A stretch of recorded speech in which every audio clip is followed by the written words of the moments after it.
బ్రహ్మదేవుడు లోక కళ్యాణం కోసం పుష్కర్ వద్ద ఒక యాగం చేస్తాడు. అతని భార్య సరస్వతీదేవి తన భార్యతో కలిసి ఈ యాగంలో కూర్చోవాల్సి ఉంది.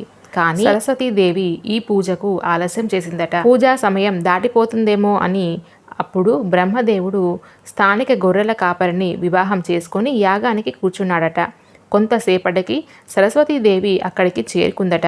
యాగం బ్రహ్మదేవుని పక్కనే కూర్చున్న మరో స్త్రీని చూసి ఆమె కోపం తెచ్చుకొని ఆ సమయంలో బ్రహ్మను శపించిందట. ఈ లోకం బ్రహ్మను మరచిపోతుందని సరస్వతీదేవి శపించిందట.